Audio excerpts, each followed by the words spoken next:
d'espoir Malikoura, du Front pour la sauvegarde de la démocratie, FSD, de la CEMAS, auquel le MPJ façon Yélé s'est aujourd'hui substitué.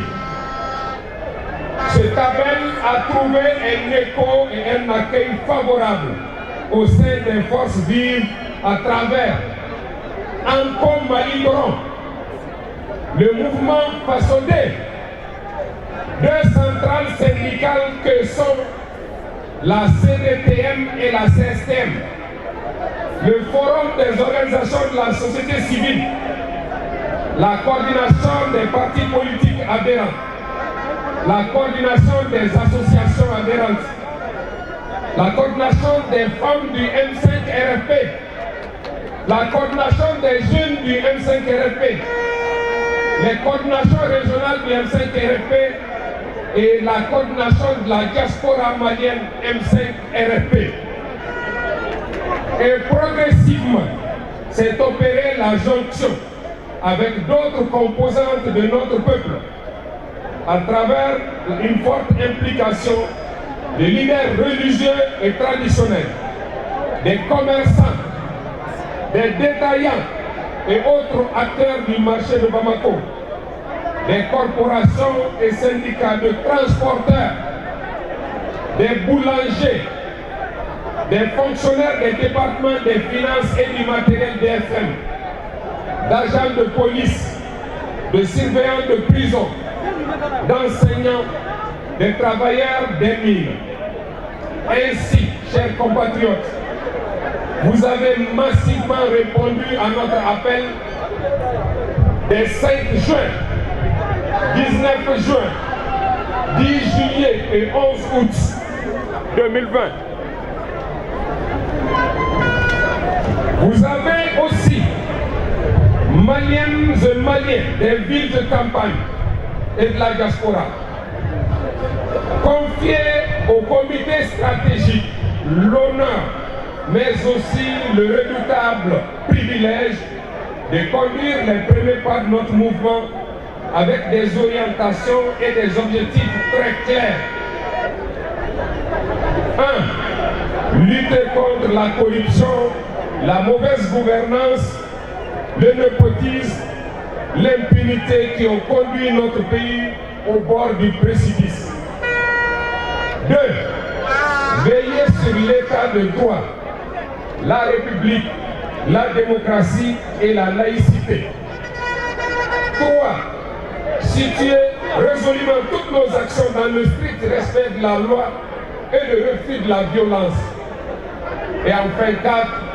Impliquer tous les Maliens à ce noble, exaltant mais combien difficile combat. Sans calcul autre que l'intérêt national, nous nous sommes collectivement engagés dans cette bataille sous les soleils ardents, la pluie, les gaz lacrymogènes, les arrestations, les condamnations intempestives et aussi les balles assassines tirées sur instructions politiques données par les presses du jour et qui ont fait des morts, des blessés, souvent avec des séquelles à vie. Nous vous redemandons de prier constamment pour nos martyrs, de renouveler notre engagement d'obtenir justice pour eux. C'est aussi le lieu de saluer l'abnégation des médecins volontairement mobilisés aux côtés d'infirmiers, mobilisés aux côtés de blessés et des personnes en détresse, mais aussi des avocats bénévolement constitués pour assurer la défense des victimes de l'ancien régime et à œuvrer à la protection individuelle et collective, mais aussi à la préservation des droits humains et de la démocratie. Comment ne pas rendre hommage aux Maliennes et Maliens de la diaspora pour leur engagement patriotique, soutenu et leurs efforts inlassables dans l'organisation de manifestations, leur assistance multiforme. Face à l'autisme du pouvoir, nous avons demandé le départ d'Ibeka et de son régime.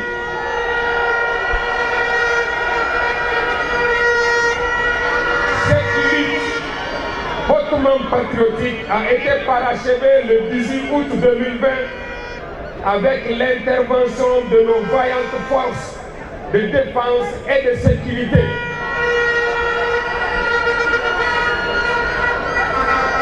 Après un moment d'incompréhension, les deux légitimités qui ont œuvré pour le changement ont fini par se retrouver dans le cadre d'un partenariat stratégique pour rectifier la trajectoire de la transition et poser les jalons de la refondation du Mali.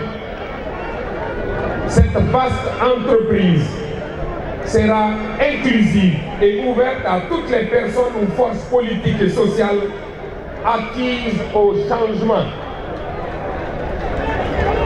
C'est pour cette raison qu'il sera réducteur de voir le rassemblement d'aujourd'hui comme la simple célébration d'un anniversaire. Au-delà, et bien au-delà, il s'agit de montrer à la face du monde un peuple uni, soucieux de prendre son destin en main par un changement de paradigme et d'occuper toute sa place dans le concert des nations.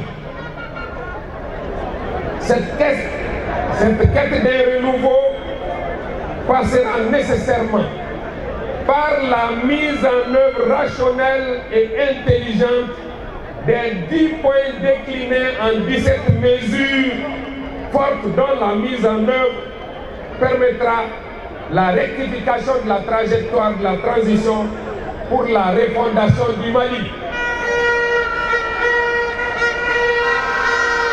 Nous continuerons également à faire notre combat au quotidien pour nos compatriotes confrontés à toutes sortes de maux du fait des princes et des circonstances comme les déplacés internes et les réfugiés, ainsi que les victimes des spoliations, des démolitions d'habitats des zones aéroportières, des déliments totaux, les jeunes récalés victimes d'injustice dans les règlements de notre public.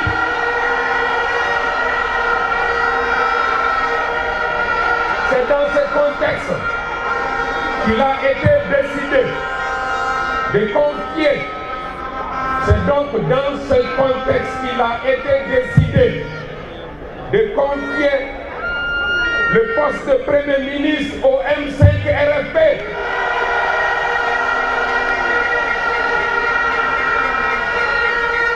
Qui à son tour, le M5 RFP qui à son tour a désigné dans cette fonction le président du comité stratégique, Dr Kokala Maïga.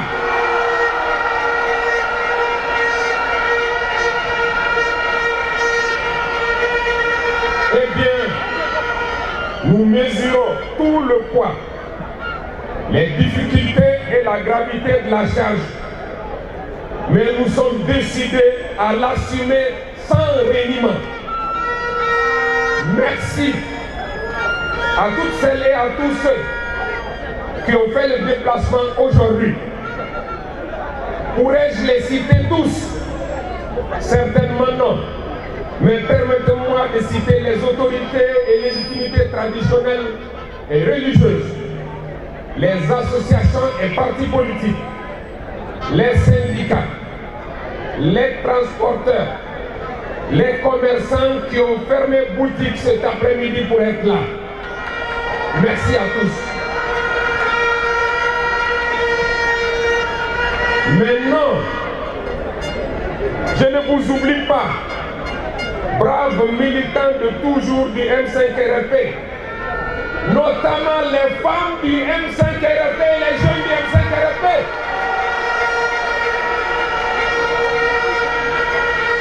à toutes et à tous, j'ai dit aujourd'hui, n'est encore que le jour de la victoire, n'est pas encore le jour de la victoire, qui sera au bout de l'effort collectif que nous déploierons pour notre bien commun, le Mali. En tout état de cause, nous demandons à la CEDEAO, à l'Union africaine, que dis-je, à la communauté internationale de comprendre toute la profondeur de la crise malienne, de lui accorder toute l'attention et l'accompagnement nécessaires et de lui trouver la meilleure solution qui soit, plutôt que d'infliger des sanctions à un peuple déjà meurtri par près de 10 années de crise.